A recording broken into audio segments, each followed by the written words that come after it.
A ver, chicos, buenas tardes. No sé si pueden escucharme. Sí, doctora, sí le puede escuchar. Buenas tardes. Gracias. A ver, entonces, bueno, disculpen la demora que no tenía, todavía no he llegado aquí, me iba a cubrir en un momento del consultorio, pero ya. Entonces, me presento, yo soy la doctora Lizeth Martínez Dionisio, médico infectólogo en el Hospital María Auxiliadora, y hoy día vamos a tener la clase de infecciones sistémicas por virus. Básicamente vamos a ver tres virus, que es el citomegalovirus, el virus de Epstein-Barr y también vamos a hablar sobre el virus, el herpes virus 8 o el asociado al sarcoma de Kaposi, ¿ya? Básicamente, recordar la clasificación de estos virus de la familia del herpes, donde los principales van a ser el herpes virus 1, 2, el herpes virus 3, también conocido como virus de la varicela zoster.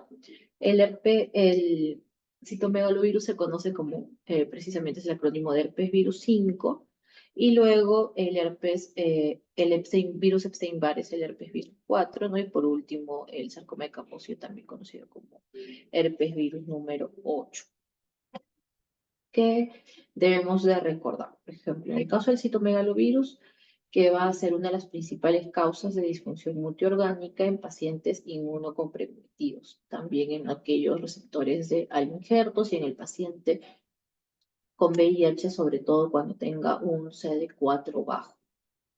La infección vírica intrauterina más frecuente puede provocar algunos trastornos del desarrollo neurológico, como secuelas en los lactantes infectados.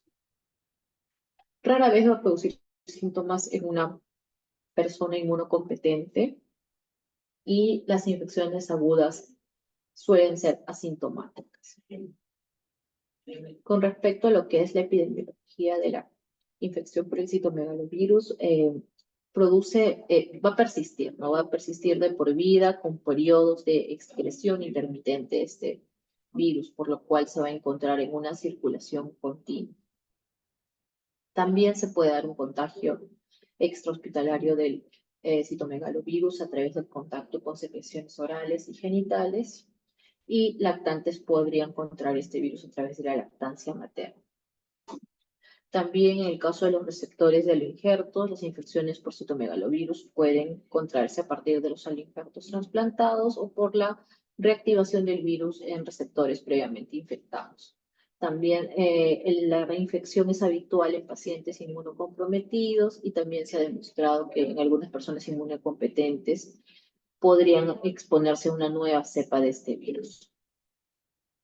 Como mencionamos, también conocido como el herpes virus humano tipo 5, ¿cuál es la particularidad que tiene? Que este virus dentro de esta familia va a ser el prototipo va a pertenecer a la subfamilia beta herpesviridae, va a ser el virus del herpes más grande y complejo, va a tener tres regiones, la de cápside, tegumento y envoltura.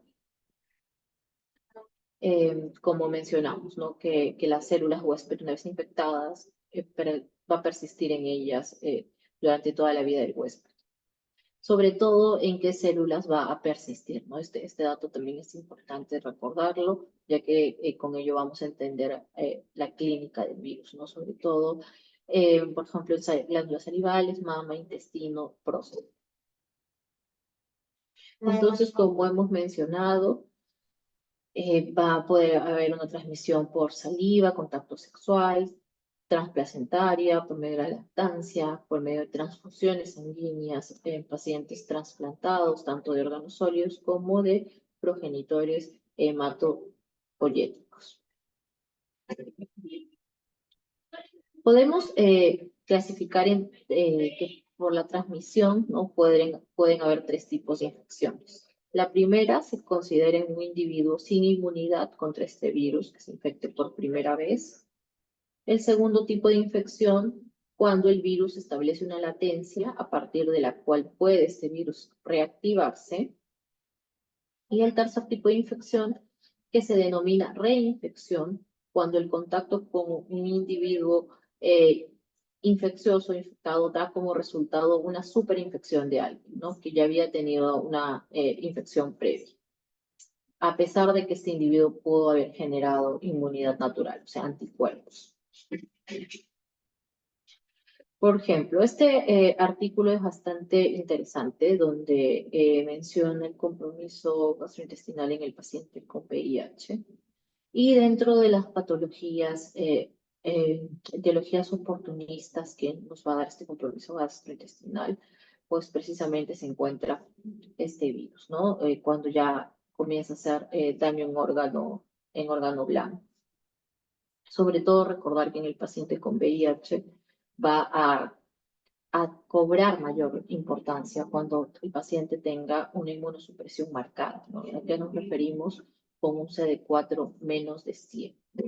Y aún aumenta su frecuencia, pues cuando este CD4 disminuye a menos de 50. Entonces, como hemos mencionado, la clínica va a depender del tipo de paciente, si estamos hablando de un paciente inmunosuprimido, si estamos hablando de un paciente inmunocompetente, o si se trata de una infección congénita y neonatal. La relevancia de este virus va a ser sobre todo en el paciente inmunosuprimido, que puede ser una inmunosupresión, como hemos mencionado, post-trasplante de órganos sólidos, de progenitores hematopoyéticos, o en el paciente con VIH. Vamos a hablar un poco más sobre esta infección en el contexto del paciente con VIH, ya que es lo que se ve con más frecuencia en la práctica clínica, ¿no? Es lo que lo que ustedes pueden ver en cualquier hospital, tanto del ministerio, del seguro. En cambio, el tema de clínica de pacientes pues, post-trasplantes es menos frecuente y está pues circunscrito a algunos centros donde se haga este tipo de trasplantes, ¿no? Por ejemplo, progenitores hematopoyéticos, tal vez en la Almenara, Rebolletti, en el INEM, ¿no? Y como bien saben, pues la frecuencia de post-trasplantes de trasplantes de órganos sólidos en nuestro país es bastante baja. A ver, con respecto a lo que es el compromiso gastrointestinal, vamos a poder encontrar ulceraciones superficiales en la mucosa, va a conllevar una causa importante de hemorragia digestiva alta. Con respecto al compromiso, sobre todo vamos a verlo en el esófago medio y distal. Dentro de nuestro diagnóstico diferencial podría ser también por ejemplo, una esofagitis por también herpes, ¿no? Que va a ser un diferencial de la esofagitis por citomegalovirus. ¿Qué más? También va a poder generar un compromiso en de tipo rectorragia, sobre todo porque se va a presentar también lesiones en el tracto gastrointestinal bajo como en el colon. Entonces también va a ser una causa importante de hemorragia digestiva baja. Ahora, una de las presentaciones más frecuentes que vamos a tener es la de la retinitis. Vamos a ver cómo se forma un foco de necrosis retiniana blanquecina que tiene unos bordes borrosos. También vamos a poder ver en ocasiones vasculitis retiniana y presencia de áreas hemorrágicas, ¿no? ¿Cómo le conocen o suelen representar, ¿no? Estas áreas hemorrágicas, ¿no? Le dicen que simula ser una pizza, ¿no? El queso y la salsa de tomate, pues las áreas del molde. Es la representación más ilustrativa que les podría mencionar. Ahora, con respecto al diagnóstico, recordemos que es distinto tener una infección por citomegalovirus que tener ya sintomatología, o sea, tener una enfermedad. Entonces es importante que esto quede claro, ¿no? Entonces, el huésped inmunocompetente puede tener una infección, ¿no? O sea, por ejemplo, si alguno de nosotros se hace, pues, ¿no? De repente, más del 80% de nosotros puede tener un IgG para citomegalovirus positivo, pero como nuestro sistema inmune funciona de manera adecuada, pues no tenemos ninguna clínica asociada. En cambio, en el huésped que presenta un estado de inmunosupresión por las tres causas más importantes que ya hemos mencionado, puede llegar a generar ya una enfermedad, ¿no? Con algunos de los compromisos y síntomas que hemos mencionado. Que ¿De qué va a depender o a qué está asociada esta gravedad en este virus? A los títulos que van a ver y a la área y digamos al sistema inmune del paciente. A ver, entonces, ¿cómo vamos a llegar al diagnóstico? Pues no solo se va a basar en la clínica, sino se puede confirmar por el crecimiento del virus, también con demostración de componentes del virión, como puede ser ADN viral, antígenos virales. La anatomía patológica también resulta de mucha utilidad, sobre todo en nuestra realidad, ¿no? En la cual pues no contamos con mucha facilidad con este tipo de pruebas, como van a ser los cultivos virales o las cargas virales para citomegalovirus, pues son resultados que tardan mucho tiempo y no siempre se encuentran disponibles. Entonces, la anatomía patológica pues, me va a ser de mucha utilidad, ¿no? Entonces, por ejemplo, en un paciente con una hemorragia digestiva baja, que encuentre unas úlceras y se biopsien, ¿no? Entonces, puedo encontrar estas características en mi anatomía patológica, ¿no? Las de células caracterizadas por presentar citomegalia, con inclusiones en ojo de búho, ¿no? Que es lo que pueden ver aquí en las flechas, ¿no? Sobre todo esta representación inferior. Entonces, miren esta diferencia cuando ven el tamaño, ¿no? De las células infectadas por el citomegalovirus, el tamaño de los núcleos en comparación con las células no infectadas, ¿no? Entonces van a tener un mayor tamaño, ¿no? Por eso el nombre de inclusiones en ojo de búho. Es algo bastante patognomónico. A ver. ¿Qué más? Bueno, las pruebas de PCR que ya mencionamos, ¿no? El PCR cuantitativo que nos va a ayudar a determinar pues, la viremia, la cantidad de copias. También dentro de las pruebas de detección de anticuerpos se pueden hacer algunas técnicas de detección en distintos líquidos y fluidos, como puede ser orina, sangre, plasma, en lavado bronquiolo alveolar, en líquido cefalorraquídeo. También vamos a tener el diagnóstico serológico por medio de la respuesta inmune de tipo humoral, que son test serológicos de bastante utilidad, sobre todo en quienes, ¿no? Por ejemplo, para conocer el estadio serológico en donantes y receptores de órganos. En conclusión, ¿qué pruebas vamos a tener? Desde ELISAs, inmunofluorescencia indirecta, inmunoblot, pruebas de quimioluminiscencia. Una prueba que en un momento tuvo gran acogida fue la prueba de antigenemia para citomegalovirus, ¿no? Cuando no se tenían las cargas virales o PCRs disponibles. Entonces, ¿qué es lo que nos permitía estas pruebas? Estas pruebas de antigenemia permitían la detección rápida y directa de las proteínas de citomegalovirus en PP65 que se encontraban en los leucocitos de sangre periférica. Entonces, esta técnica lo que emplea es anticuerpos monoclonales marcados con fluorescencia específicos para esta proteína del PP65. Estos resultados estaban dentro de las 24 horas. ¿Cuál era digamos que, lo negativo en esta prueba? ¿No? Que estaba la limitancia que tenía y que disminuía la sensibilidad si nos encontrábamos ante un paciente que tuviera un recuento de neutrófilos bajos, sobre todo menor a 1000. Entonces esto disminuía considerablemente la sensibilidad de esta prueba, ¿no? Y por lo mismo que hemos mencionado, por el grupo, el tipo de paciente en el cual sería útil, pues esto era un punto en contra, ¿no? Entonces, ya que muchos de estos pacientes, pues, post-trasplantados o algunos pacientes también con VIH, con CD4 bajo, pues podían llegar a tener tanto leucopenia como neutropenia, ¿no? Entonces, ya dificultaba el poder utilizar o la rentabilidad de esta prueba.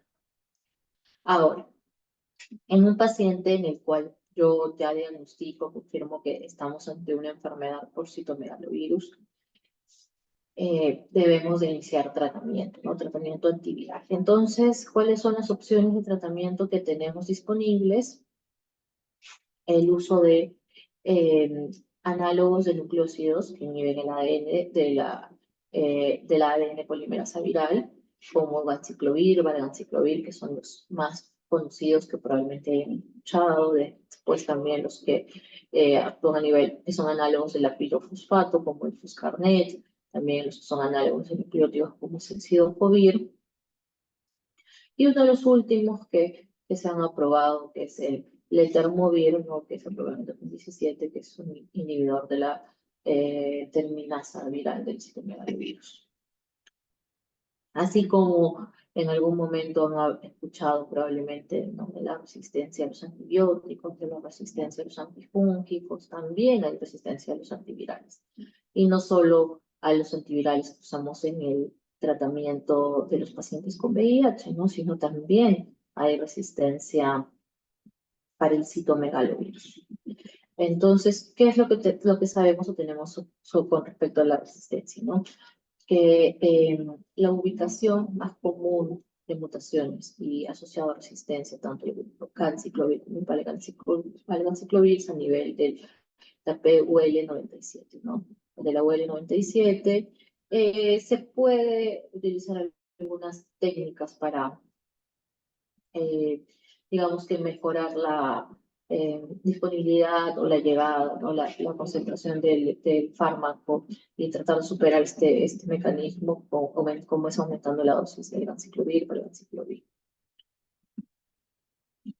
También pues tenemos, ¿no?, que por ejemplo mutaciones en la UL54 como puede generar pues resistencia al ganciclovir y también pues foscarnet y cidofovir.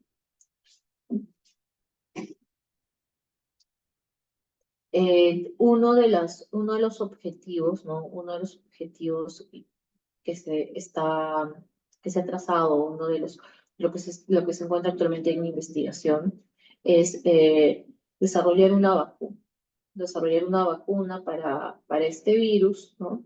Que, que me permita, pues, disminuir estas complicaciones que hemos mencionado, ¿no? Lo cual todavía está en proceso, no hay algo que ya haya demostrado una alta efectividad. A ver, entonces, bueno, ya para terminar con este primer tema, en este cuadro lo que les traigo son las dosis que se utilizan, ¿no? Por ejemplo, es para el régimen de un paciente con una retinitis por citomegalovirus, ¿no? Entonces, recordar que vamos a tener una fase de inducción y una fase de mantenimiento. Por ejemplo, si usamos el ganciclovir, lo tenemos como que es de presentación endovenosa. La dosis de inducción es de 5 miligramos kilo, 2 veces al día por un promedio de 14 a 21 días. Y en cambio el mantenimiento va a ser 5 miligramos kilo día cada 24 horas. No podemos tener otras opciones como el foscarnet, cidofovir. También para el caso, por ejemplo, de la retinitis por citomegalovirus se recomienda el usar inyecciones intravítreas de ganciclovir. Ahora, el tema es plantear hasta cuándo, ¿no? ¿Cuánto tiempo le doy el tratamiento a mi paciente? Para el caso de la retinitis, por ejemplo, el citomegalovirus, que muchas veces es un poco más fácil, podría decir, el poder determinar cuándo yo ya paso al mantenimiento y puedo detener mi fase de inducción, pues ahí nos tenemos que ayudar del fondo de ojo, ¿no? El fondo de ojo justamente va hecho por el oftalmólogo, ¿no? Pero el oftalmólogo entrenado tiene me va a decir, pues, si aún visualiza estas hemorragias en llamas que mencionamos, o si ya ve que estas lesiones ya se encuentran cicatrizando, están cicatrizadas, ¿no? Entonces, para yo poder determinar ya y suspender mi tratamiento de inducción y pasar en mi mantenimiento. ¿Por cuánto tiempo se recomienda dar el mantenimiento, no? Y es hasta que mejore el estado del sistema inmune de mi paciente, ¿no? Por ejemplo, en un paciente con VIH, idealmente sería hasta que este ya se encuentre indetectable, idealmente con un CD4 más de 200, ¿no? Igual a mí no tendría pues, un CD4 más de 100, ¿no? Y de esa manera pues ya garantizar que ya no se encuentre con las defensas tan bajas que pueda reactivar este fenómeno. o de lo contrario puedo tener un nuevo episodio. A ver, ahora vamos a hablar un poquito del virus de Epstein-Barr, que como dijimos también pertenece a la familia Herpesviridae. Está compuesto por una doble hebra de ADN y su genoma va a codificar aproximadamente 80 proteínas. Este virus se caracteriza por tener un tropismo por los linfocitos B, sobre todo las células del epitelio cervical uterino, las células del epitelio ductal parotidio y del epitelio oral.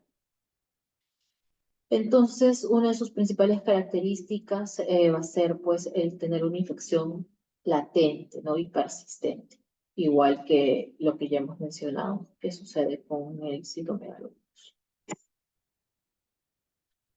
Más del 90% de los adultos en todo el mundo van a ser seropositivos para anticuerpos para este virus a los 35 años de edad. Por ejemplo, la mononucleosis infecciosa afecta más comúnmente a aquellos que adquieren o hacen síntomas que lo adquieren por primera vez este virus en la adolescencia. Anualmente, hasta 10 a 20% de las personas que no han tenido una infección primaria por este virus pueden desarrollar un síndrome de mononucleosis infecciosa. En adultos jóvenes, la tasa de desarrollo de mononucleosis infecciosa por una infección primaria puede llegar hasta un 50%, ¿no? Por eso es que es el grupo etario en el que se ve con más frecuencia síntomas. En cambio, en la infección primaria en la infancia va a ser menos prevalente en áreas de mayor nivel socioeconómico y mejores condiciones sanitarias. Es rara la infección durante el primer año de vida, precisamente por la inmunidad pasiva que se va a tener por sus cuerpos maternos.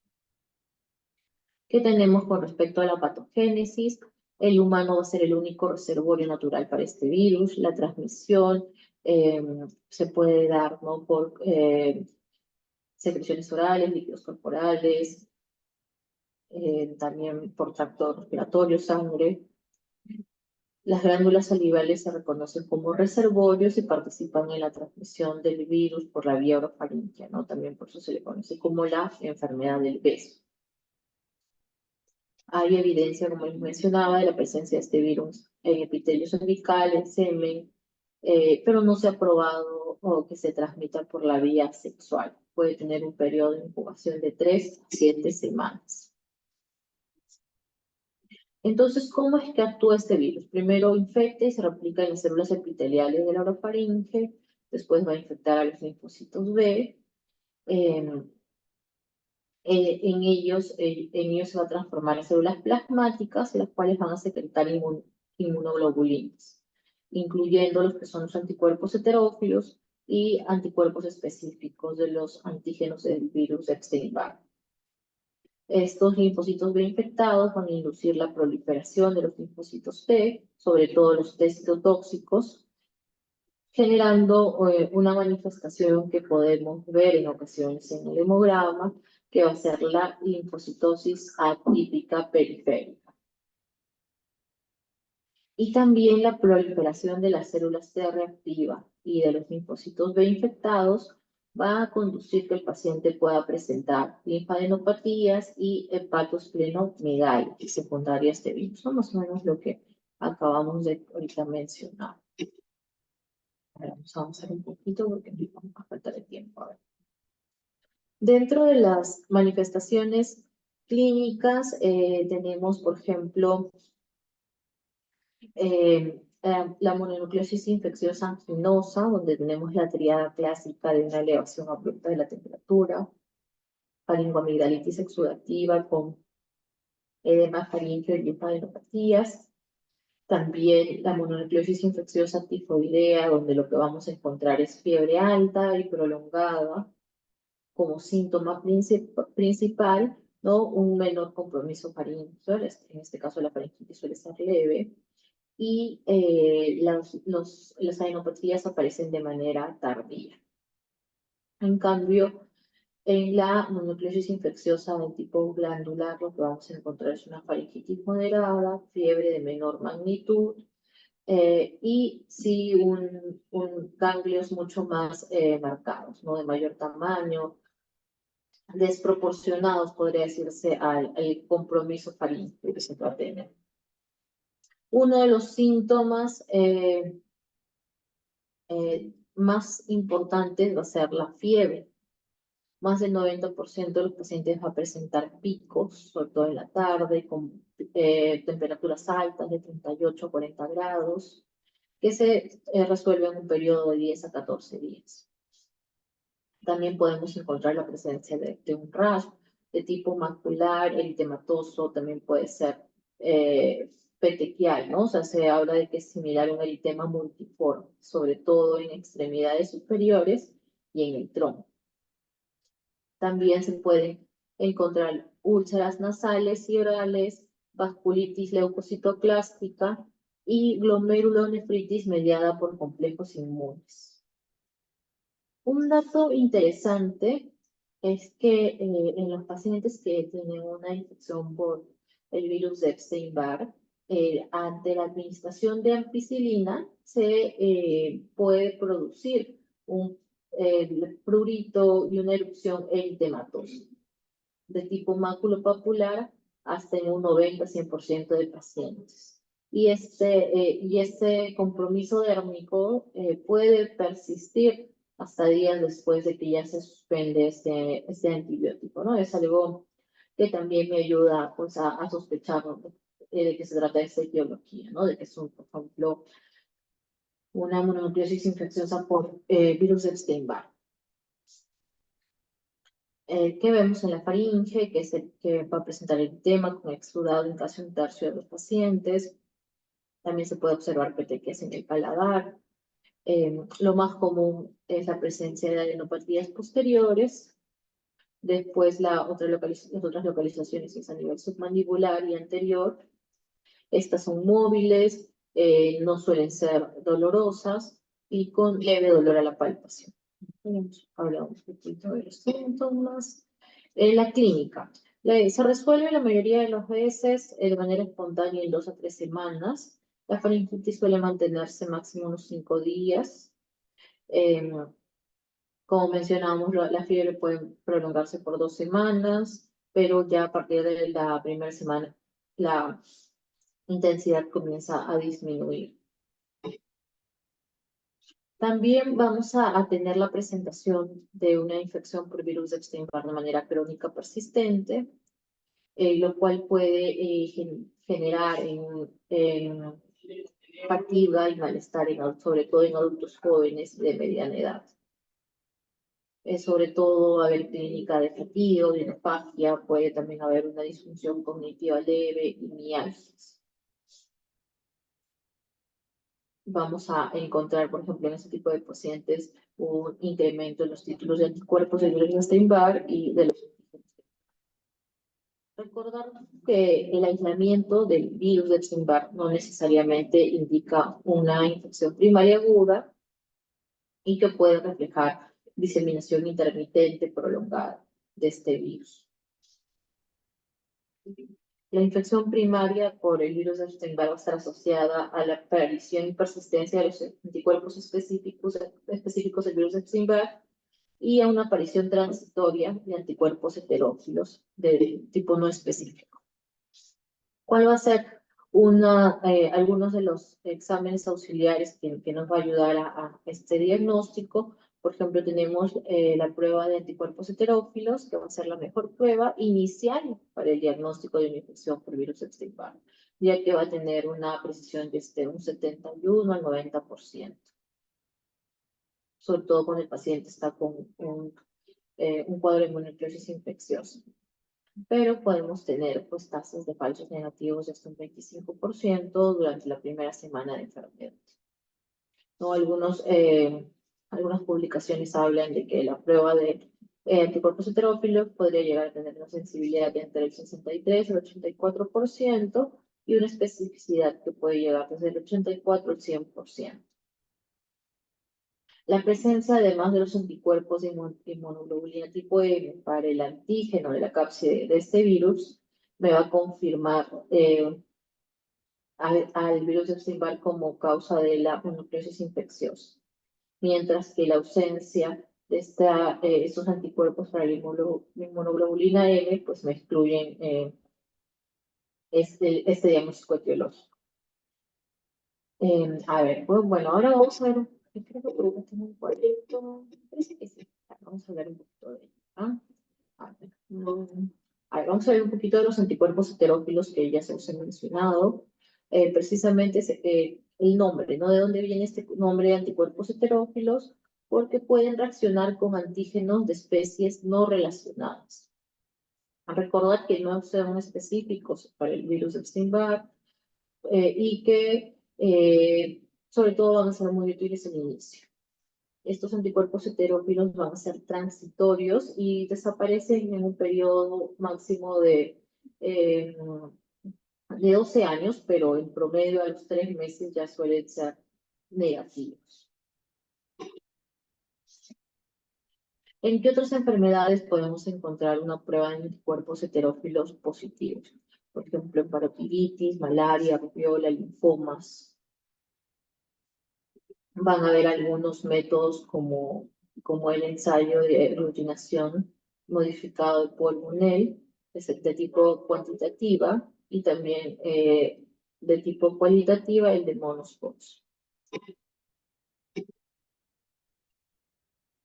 ¿Qué hallazgos a nivel de laboratorio voy a tener? El de neutropenia, sobre todo en la segunda semana de la enfermedad, trombocitopenia también en más del 50% de pacientes, elevación de las enzimas hepáticas, elevación de las transaminasas, ya que el 90% de los pacientes pueden desarrollar una hepatitis leve en la segunda o tercera semana de infección sintomática, observándose elevaciones de 2 a 3 veces en la fosfatasa alcalina y también en las transaminasas. Mientras que es menos frecuente el incremento de las bilirrubinas. Ahora, para entender la serología, para este virus tenemos que recordar, ¿no? Que tenemos a los antígenos tempranos, también conocidas como EA, que son proteínas no estructurales. También vamos a tener, dentro de ellos vamos a tener a los de componente restringido y también a los de componente difuso. Después tenemos los antígenos tardíos, que van a ser proteínas virales estructurales, que se expresan, como su nombre lo dice, tardíamente en el ciclo. Entre ellas vamos a tener al antígeno de la cápside viral, también conocido como BCA, está presente en las células infectadas. También vamos a tener al antígeno de membrana, presente en la superficie de células infectadas. Y vamos a tener que en la fase latente se excreta un antígeno nuclear que también se conoce como EPO. Vamos a ver cómo en la infección aguda vamos a tener este incremento en el IgM anti-BCA. Luego se va a llegar a producir el IgG anti-BCA. En cambio, todavía alrededor de la cuarta, quinta semana es que se inicia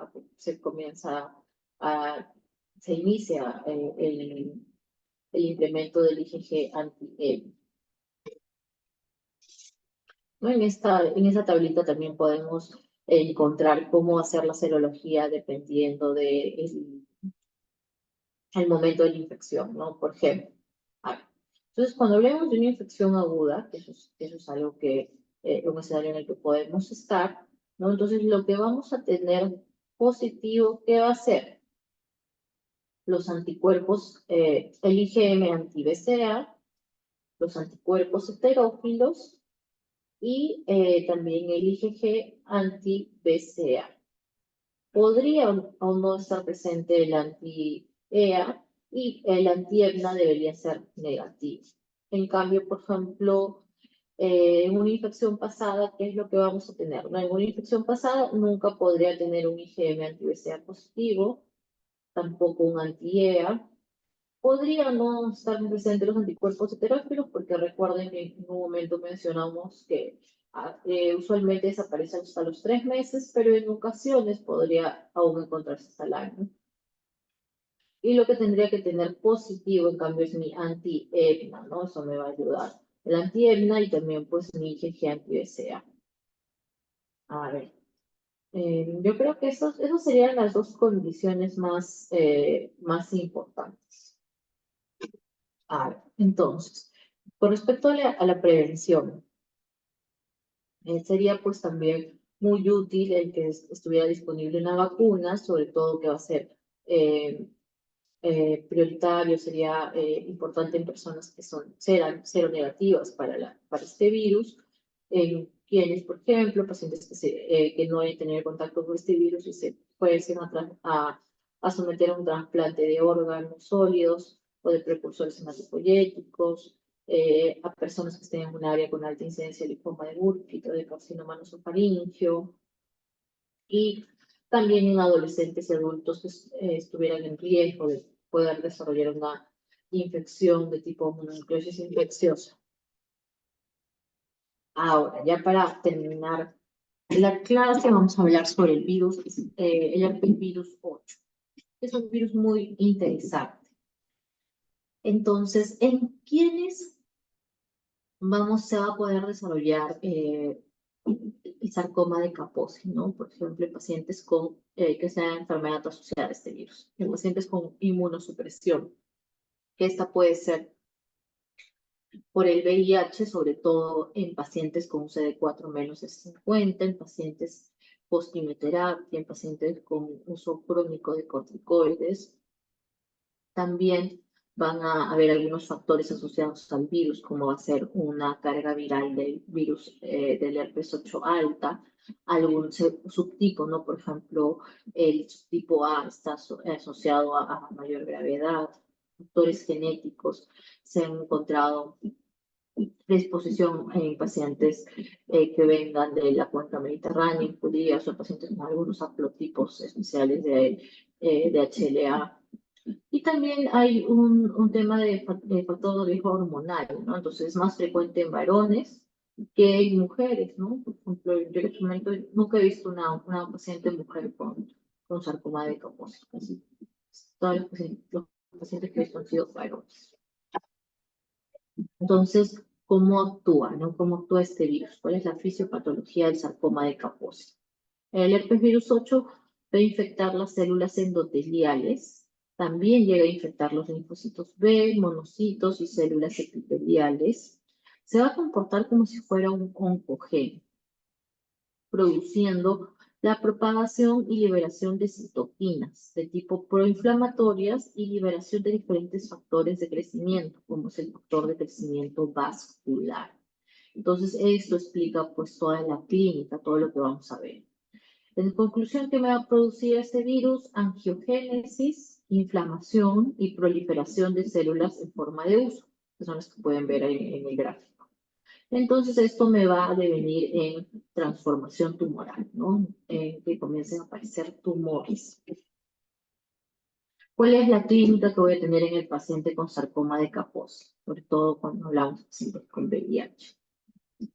La piel va a ser uno de los órganos de mayor prevalencia, casi siempre está presente en piel, que vemos en la clínica, placas, se ve como placas o nódulos rosados, marrones, de tipo color vinoso, sobrelevadas, ¿no? Acompañadas de edema.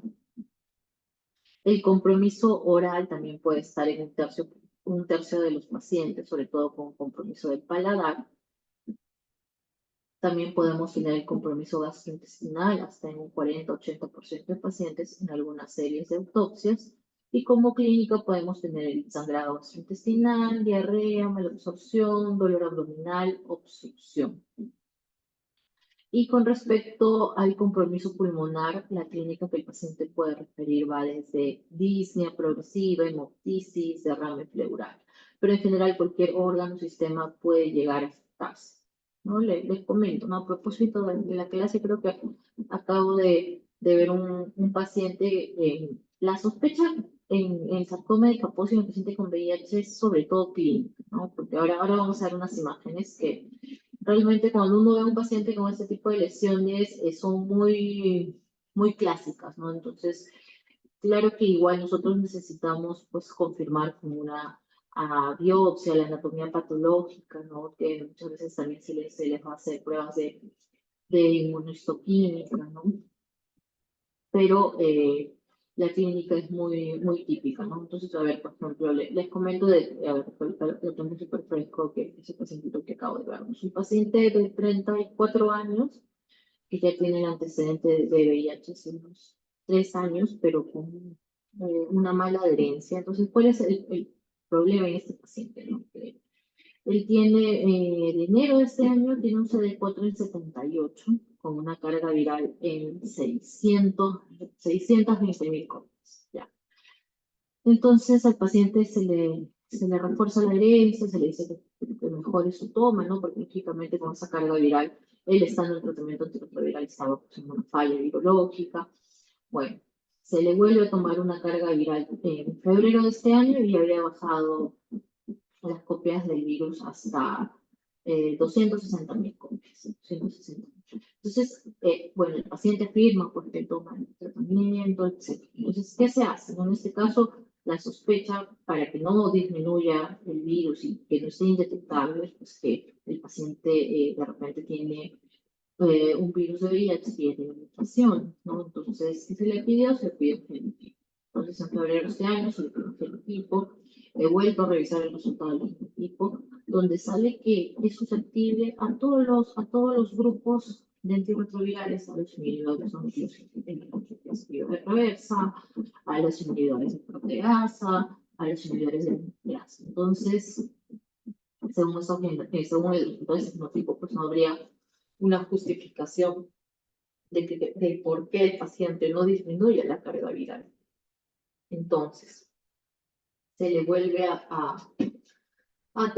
se le vuelve a pedir un control, ¿no? Que se lo acaba de tomar hace poco, hace un par de semanas. Entonces, lo veo hoy día en la consulta y el paciente, pues, me refiere que ha bajado de peso, ¿no?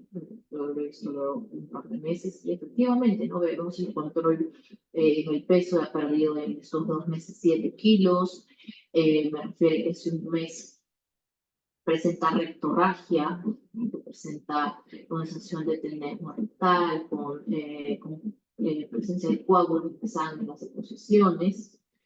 Y no mencioné este dato, y bueno, y a veces los pacientes están con la mascarilla, entonces, eh, digamos que se baja un poco la mascarilla, se baja un poco la mascarilla y veo la nariz, ¿no? La punta de la nariz con unas lesiones así, tipo placas violáceas, ¿no? Entonces ahí le pregunto hace cuánto tiempo les tiene, ¿no? Me dice que hace una semana.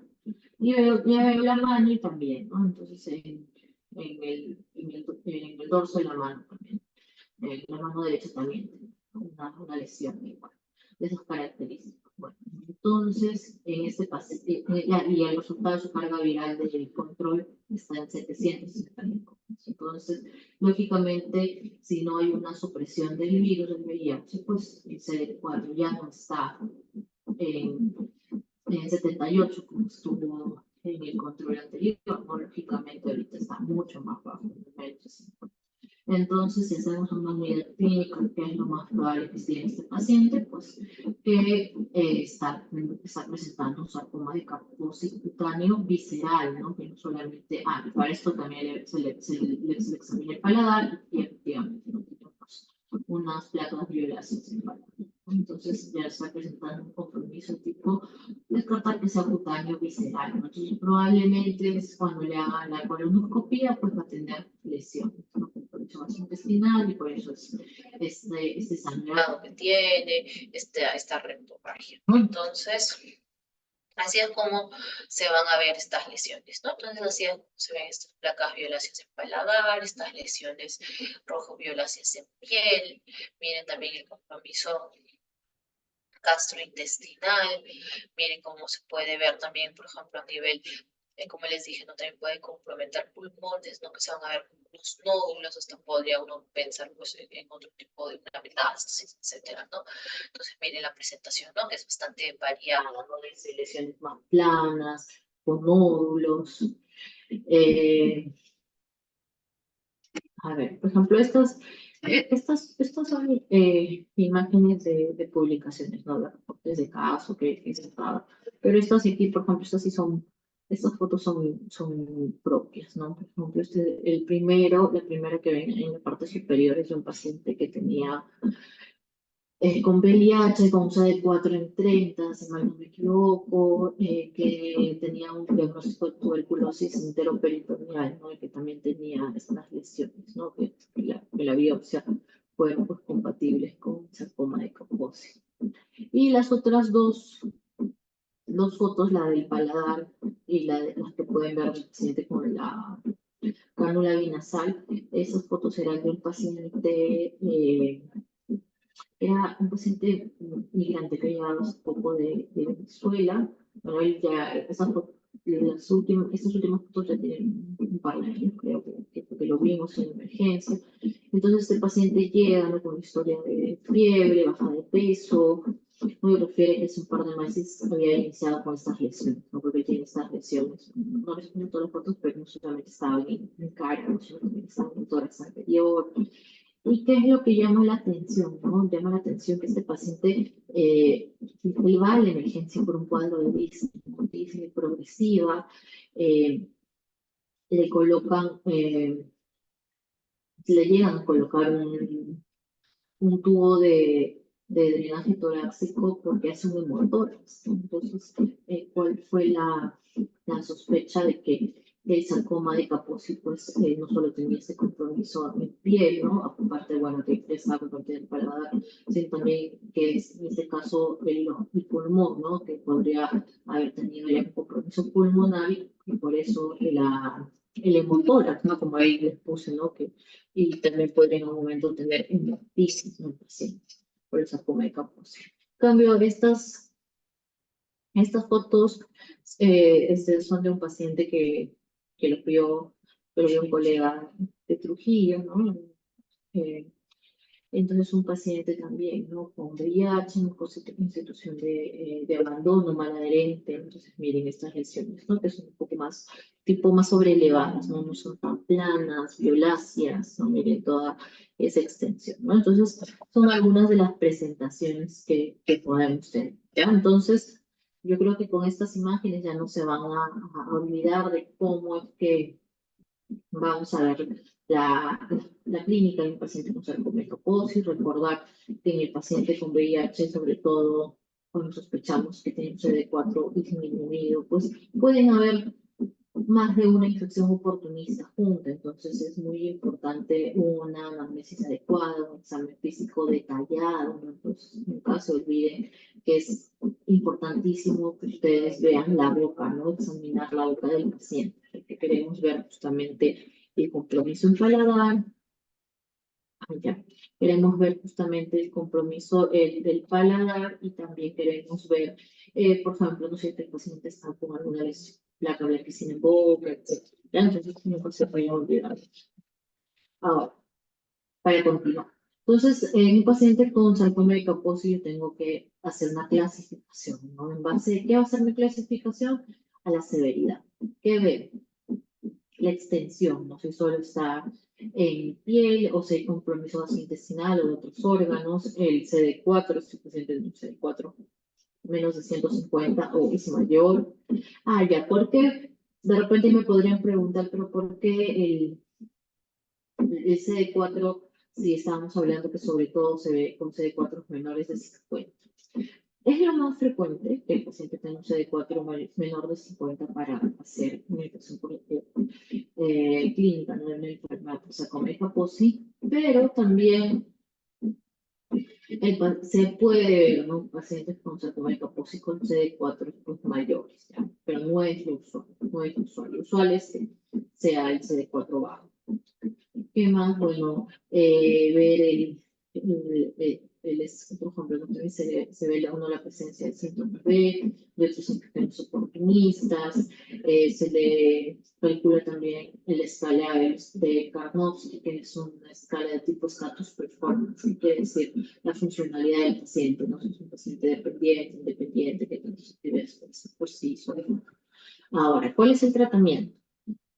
Un pilar clave en el tratamiento va a ser el que el paciente tome su tratamiento antirretroviral, justamente que se logre la supresión viral y que de esta manera se controle el virus. También, dependiendo del compromiso, sobre todo si el compromiso visceral, se le va a añadir quimioterapia sistémica al paciente. Entonces, ¿en qué consiste esta quimioterapia? Pues, en la doxorubicina o la doxorubicina liposomal, ¿no? Entonces, ¿qué tratamiento recibe el paciente? Doxorubicina liposomal cada 3 semanas o doxorubicina liposomal cada 2 semanas. El número de ciclos va a depender de cuál es la respuesta de mi paciente. Mínimo suelen dar 3 ciclos de quimioterapia. Como alternativa que tengo, o segunda línea, el paclitaxel, que se da cada 2 semanas, es la segunda línea. También es eficaz, pero más tóxico, más está usado en África y también en pacientes que no han respondido al tratamiento con la doxorubicina. También se plantea tratamientos locales, ¿no? Si es que de repente la lesión pues, es única, circunscrita de repente solo a piel, pequeña, ¿no? Entonces se puede utilizar inyecciones de biointestina intralesional, cirugía, infimoto, crioterapia, ¿no? Con el fin de desaparecer la lesión. Básicamente eso sería lo principal. No sé si tienen alguna duda, pregunta, algún comentario. Todo ha quedado claro. No sé si, bueno, ustedes ya están pues terminando su rotación, entonces ya me imagino que han visto un poco más de variedad de pacientes, por así decirlo. Entonces, no sé si alguno ha visto algún caso que nos quiera tal vez comentar, ¿no? De un paciente con una infección por citomegalovirus, ¿no? De cualquier presentación, o quizás pues un paciente con sarcoma de Kaposi, no sé. A ver si alguien quiere hacer algún comentario, pregunta.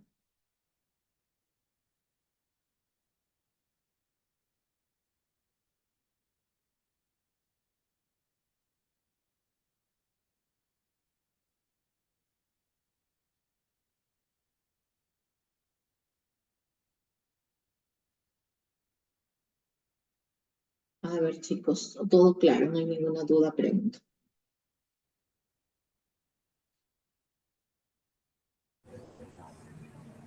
Doctora, yo creo que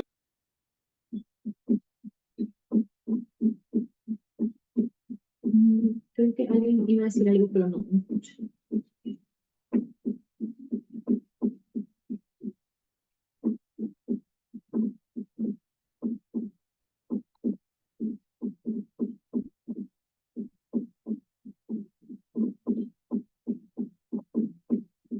Bueno, a ver, alguien está por ahí, a ver.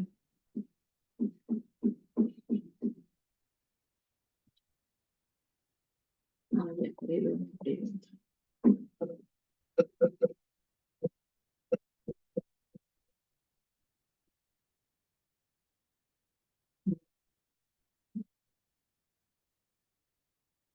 Seguro que todo claro.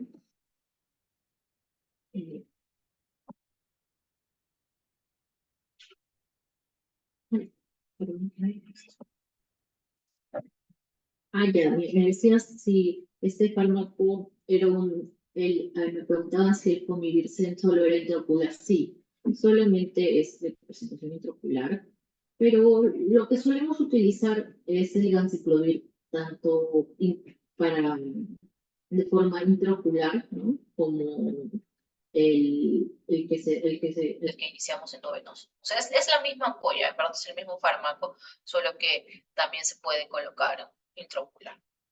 Es el que solemos utilizar y en el que pues, tenemos más experiencia, ¿no? Con el ganciclovir. Felizmente, bueno, en nuestro país las tasas todavía bueno, es algo bueno, aparte de que no está tan estudiado, pero no tenemos tantos problemas con el tema de la resistencia, ¿no? Sobre todo más se está viendo eso por ejemplo, en Estados Unidos, en algunos lugares. Ya que ellos tienen también pues más el tema de post-trasplantados, entonces hay más usos hasta como profiláctico de fármacos como valganciclovir, ganciclovir, ¿no? Entonces todo ello es lo que contribuye a que se pueda ver en otras zonas más tasas de resistencia. ¿Alguna otra duda, pregunta o todo claro para terminar?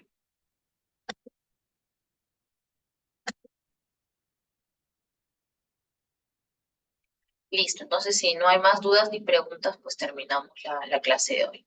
Hasta luego.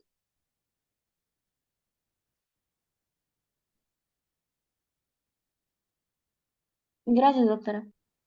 Muchas gracias, doctora.